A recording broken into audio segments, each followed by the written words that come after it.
going to try something a little different today. So I'm a Mets fan, and sometimes baseball's kind of boring, and I start surfing the internet, and I go down rabbit holes. One of my favorite rabbit holes to go down is Jimmy Fallon has some really good impressions. If you've ever seen him doing Crosby, Stills, and Nash doing Miley Cyrus Party in USA, it's great. He does a good Springsteen duet with Springsteen. He does Jim Morrison from The Doors singing the theme to Reading Rainbow. It's amazing. So I was going down one of those rabbit holes, and then something in my brain said, type in fake U2, and I found something amazing, and I'm just going to talk about that today. Are you familiar with Improv Everywhere? I'll read from their website. Improv Everywhere is a New York City-based comedy collective that stages unexpected performances in public places. Created in August of 2001 by Charlie Todd, Improv Everywhere aims to surprise and delight random strangers through positive pranks. And here we get to the fake U2 concert. There's a huge article about it on the Improv Everywhere website called Even Better Than the Real Thing. And I want you to click on this so you can see the videos for yourself as you listen to me giggle. Go check this out. So this was a few years back, and they said, we staged a fake U2 concert on a Manhattan rooftop moments before a real U2 show across the street at Madison Square Garden. Now, I'm a U2 fan and a New Yorker. I've seen actual U2 play on an actual rooftop in Times Square. I've seen actual U2 play in a park in Brooklyn. I've seen actual U2 play on a flatbed truck. At least I think I saw those three things. Now, pretty sure the concert at Brooklyn Bridge that was released on DVD, pretty sure that was actually U2. So these guys put on a fake concert, and I'm looking at the picture here, and the Bono guy, I mean, I guess if you took a picture of me from 4 stories away and I dressed like Bono and had wraparound shades, sure, I might be Bono as well. So the story says that January, U2 had announced dates for their Vertigo World Tour, and the guy contemplated buying tickets because MSG's right across the street from his apartment, and he decided it wasn't worth the ticket price. But then a few things occurred to him. 1, U2's playing right across the street from where I live. 2, I have rooftop access to my 4-story apartment building. 3, U2 is famous for playing on rooftops. It seemed obvious that quote-unquote U2 would play an unannounced gig. This is hilarious. My roommate is an excellent drummer and plays in one of New York's finest cover bands. I contacted the band, and they instantly agreed to take on the mission.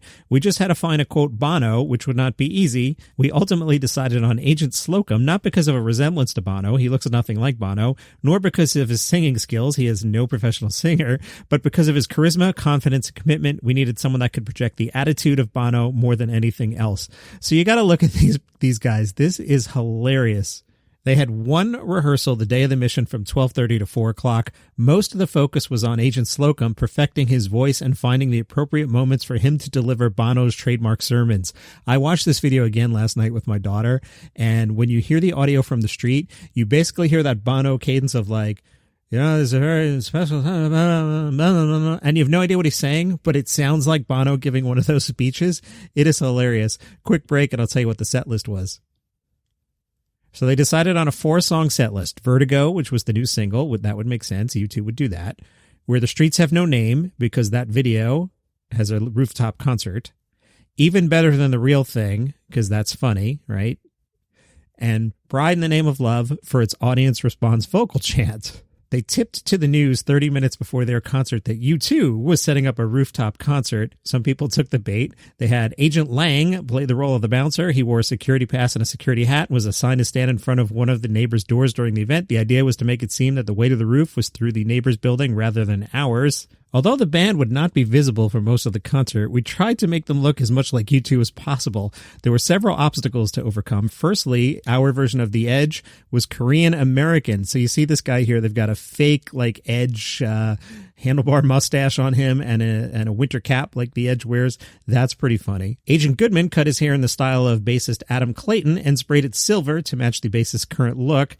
And again, from 4 stories away, yeah, why not? That probably is U2 up on the rooftop.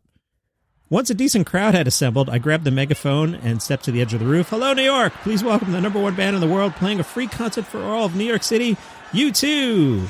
And then he passed the megaphone to Bono in time for him to shout, Uno, dos, tres, 14, while the band kicked into the opening riff of Vertigo, the crowd began to grow on the street. Cars were slowing down a rubberneck. Midway through the set, there were 300 people crammed on the sidewalk across the street. There were many more on the rooftops and balconies around us. These pictures are so funny. You hear me chuckling through this entire thing. Again, this is on improveverywhere.com, and this story's from 2005. The slug is even better than the real thing. They got busted up by the cops. The Beatles would have loved that, huh? The cops wound up giving them the, quote, lightest punishment possible, a charge of, quote, unreasonable noise and a summons to appear in court. They explained the judge would probably give them a $10 fine. I apologize to the head cop. I'm really sorry I wasted your time today. He replied, you were trying to do a funny thing. I understand, but we had to do something. This is hilarious. Great job, Improv Everywhere. And the article, again, is called Even Better Than the Real Thing. Little diversion today. I saw it, and it cracked me up, and I thought I'd share it with you. Tomorrow, I'll recap the Emmys, which are tonight, as I mentioned on previous episodes. The episode might come out a little late tomorrow. I'll see how much I can record tonight before I go to bed. Otherwise, I'll get up early and knock it out. That's your comedy news for today. Subscribe on Apple Podcasts, Google Podcasts, Amazon Podcasts, or follow on Spotify. I'm trying to think of a YouTube joke, and I totally froze. I'm leaving it in. I ate it. Bye.